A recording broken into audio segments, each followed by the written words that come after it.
Imagine being the most hated man in your entire city. Everyone despises you. Nobody wants to sit with you. Nobody wants to talk to you. You are completely alone, even in a crowd of thousands.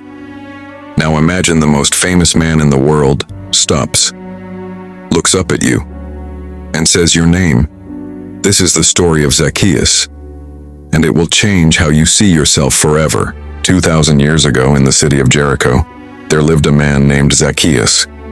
He was a chief tax collector, and in those days, tax collectors were not just disliked, they were despised.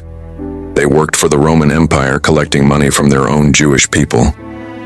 And most of them, they took extra money for themselves. Zacchaeus was rich, very rich, but his wealth came at a price: the hatred of everyone around him.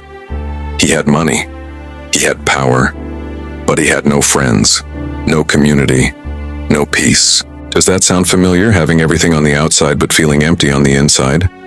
One day, word spread through Jericho like wildfire. Jesus of Nazareth was coming.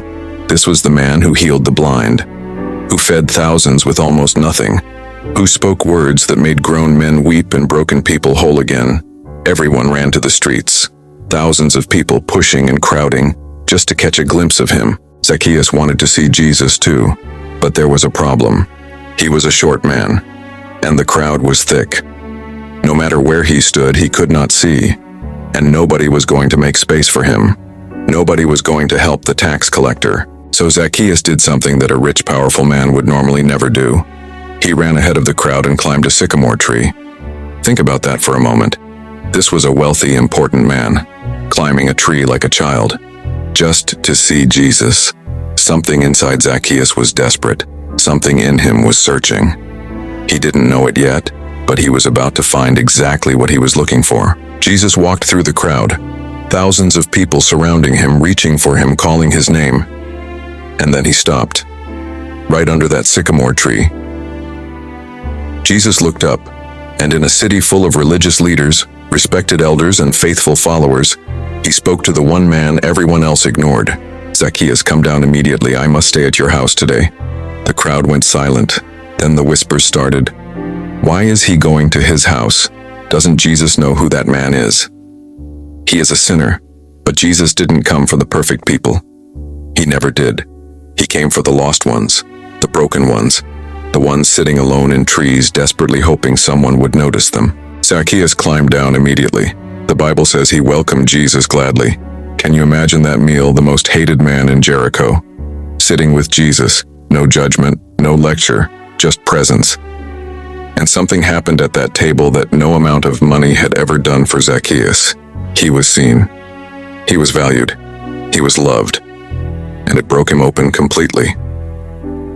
Zacchaeus stood up and said, "Lord, here and now I give half of my possessions to the poor, and if I have cheated anybody out of anything, I will pay back 4 times the amount."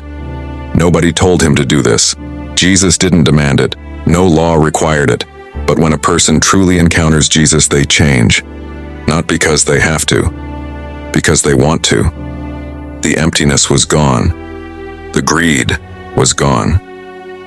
Because what Zacchaeus had been searching for in money and power, he finally found it. And Jesus said these words that echo across 2,000 years and land directly in your heart today.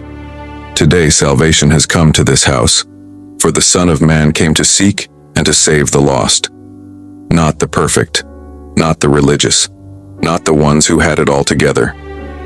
The lost. And if you are watching this right now feeling unseen, feeling empty, feeling like you are sitting alone up in a tree while the whole world walks past you, Jesus is stopping. Right now, looking up at you, calling your name. You don't have to be perfect to come down. You just have to be willing. The story of Zacchaeus is not just a Bible story. It is a mirror. We are all Zacchaeus in some way. Searching, climbing, hoping someone will notice. And the good news is someone always has. If this story touched your heart, share it with someone who needs to hear it today. Subscribe to Jesus Family for more stories that will strengthen your faith.